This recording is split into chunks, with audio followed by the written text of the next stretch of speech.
Hello everybody. आज 14 जून को हम वर्ल्ड ब्लड डोनर डे के रूप में मनाते हैं। ये WHO द्वारा शुरू की हुई एक प्रथा है और ये मेनली इसलिए की जाती है ताकि हम एक अवेयरनेस पैदा करें हमारी सोसाइटी में अबाउट ब्लड डोनेशन, और साथ ही उन सब लोगों को याद करें जो कि रेगुलरली ब्लड डोनेट करके कई लोगों की जान बचाते हैं। लैंस स्टाइनर, जिनको हम फादर ऑफ ब्लड ग्रुपिंग मानते हैं, जिन्होंने अलग अलग ब्लड ग्रुप्स डिस्कवर किए और साथ ही ब्लड ट्रांसफ्यूजन की टेक्निक डिस्कवर की, उनकी जन्म तिथि के उपलक्ष्य में ही हम 14 जून को ये दिन मनाते हैं। अब मैं कुछ आंकड़े आप सबको बनाना चाहूँगी। इंडिया में 2017 का ये डेटा है कि यहाँ पे एटलीस्ट 14 मिलियन ब्लड प्रोडक्ट्स की ज़रूरत पड़ी थी। ब्लड प्रोडक्ट्स मतलब क्या होते हैं? RBCs, साथ में FFPs, fresh frozen plasmas and platelets, जो कि आप बहुत कॉमनली जानते हैं, जिसको डेंगू में यूज़ किया जाता है। क्रायोप्रेसिपिटेट भी एक तरीके का ब्लड प्रोडक्ट ही होता है। ये सारा ब्लड रिक्वायरमेंट्स जो थी वो 14 मिलियन थी, लेकिन उस साल कितने हमें मिले ब्लड प्रोडक्ट्स? सिर्फ 12 मिलियन। तो अगर हम ये माने कि हमारे इंडिया में पॉपुलेशन 1366 मिलियन है और हम ये भी मान लें कि उसमें से ऐसे कई हैं जो नहीं दे सकते, 1000 मिलियन को हम हटा भी दें तो भी ऐसे कई हैं जो अभी दे सकते हैं और नहीं दे रहे हैं खून। अब मैं आपको इसके फ़ायदे बताना चाहूँगी ब्लड डोनेशन के। एक तो आप किसी की जान बचा रहे हैं। जब कोई इमरजेंसी होती है, फॉर एग्जाम्पल अगर रोड ट्रैफिक एक्सीडेंट हो गया, ऑब्स्टेट्रिक हेमरेज हो गई, 20-20, 25-25 यूनिट की ज़रूरत पड़ जाती है एट प्रेजेंट। ओके, तो हर 3 या 4 सेकेंड में इंडिया में ब्लड की ज़रूरत पड़ती है। दूसरी, आपके खुद के लिए बहुत अच्छा है।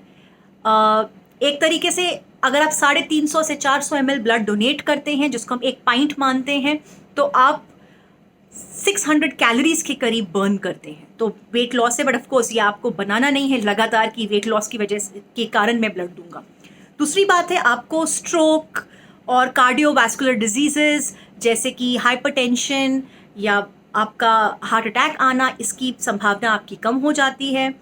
आपके फ्रेश ब्लड सेल्स जनरेट होते रहते हैं, आपकी लॉन्गेविटी बढ़ती है, साथ ही आपको कैंसर होने के चांसेस कम हो जाते हैं। हीमोक्रोमेटोसिस, मतलब कि जिसमें आयरन की मात्रा बहुत बढ़ जाती है, वो कम हो जाता है काफ़ी। एंड आयरन एक वन ऑफ द रीजंस होता है कैंसर सेल्स के पनपने का भी। तो ये सारे तो आपके खुद के बेनिफिट हो गए, और समाज को जो आप दे रहे हैं वो तो आप बहुत बहुमूल्य चीज़ दे रहे हैं, क्योंकि जो ब्लड है वो एक ड्रग है। ये एक ड्रग कंट्रोल अथॉरिटी के अंडर में आता है, और ब्लड कहीं बनता नहीं है, ब्लड कहीं मैन्युफैक्चर नहीं हो सकता है, ये सिर्फ आपसे मुझसे दिया जा सकता है। हमारे बहुत तरीके के ब्लड ग्रुप्स हैं, लेकिन ओ नेगेटिव ब्लड ग्रुप को हम यूनिवर्सल डोनर्स मानते हैं, और अगर कोई इमरजेंसी होती है और इमिडिएटली किसी आदमी के पास ब्लड नहीं अवेलेबल होता है, ओ नेगेटिव दे सकते हैं। AB पॉजिटिव को हम यूनिवर्सल एक्सेप्टर्स मानते हैं। अब आते हैं about the way blood donation is done. तो ब्लड डोनेशन 4 फेजेस में होता है, 4 स्टेप्स में होता है। सबसे पहले रजिस्ट्रेशन प्रोसेस होता है, उसके बाद आपका कंप्लीट चेकअप होगा, फिजिकल पैरामीटर्स एंड आपके ब्लड पैरामीटर्स। उसमें अगर आपका हीमोग्लोबिन 12 से ऊपर है, प्लस आप 40 kg से ऊपर हो, 18 साल से ऊपर हो, 65 से कम हो, आपको बहुत ज़्यादा हाइपरटेंशन नहीं है, माइल्ड हाइपरटेंशन को वो अलाउ करते हैं, या आपके ब्लड पैरामीटर्स ख़राब नहीं हैं, आपको कोई छूत की बीमारी, ब्लड से होने वाली बीमारियां नहीं हैं, तो वो आपको अलाउ करते हैं देने के लिए ब्लड। तीसरा स्टेप होता है ब्लड डोनेशन का, जिसमें हार्डली 15 से 20 मिनट लगते हैं, और उसमें आप अपना ब्लड डोनेशन कर सकते हैं। एंड लास्ट में आपको रिफ्रेशमेंट्स दिए जाते हैं, एंड दैट इज़ नेसेसरी, क्योंकि जब आप ब्लड डोनेट करते हैं, करीब 300-400 ml ब्लड निकलता है, तो कभी कभी चक्कर आ सकते हैं, थोड़ा सा सिंकोपल लग सकता है, तो इसमें घबराने की कोई ज़रूरत नहीं है। कई लोग इसी कारण से बहुत घबराते हैं। अगर आप आधा घंटा वहाँ रेस्ट करें, कुछ खाएं, जूस लें, केला खाएं, तो इट जस्ट गोज अवे। या कभी कभी हम पैर ऊपर कर देते हैं ताकि ब्लड फ्लो जो है आपका हार्ट की तरफ हो और उससे ज़्यादा आपका ब्रेन की तरफ जाए, तो वेसोवेगल अटैक टाइप जो बैठता है किसी किसी को, तो उससे भी उनका बहुत फ़ायदा होता है।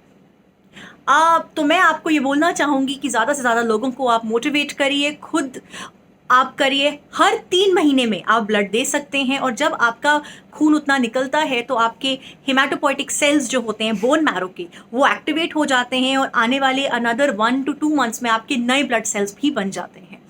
तो आपको इसमें कोई घबराने की ज़रूरत नहीं है कि अगर मैं खून दे दूंगा तो मेरा खून कम हो जाएगा, खून बढ़ भी जाएगा आपका।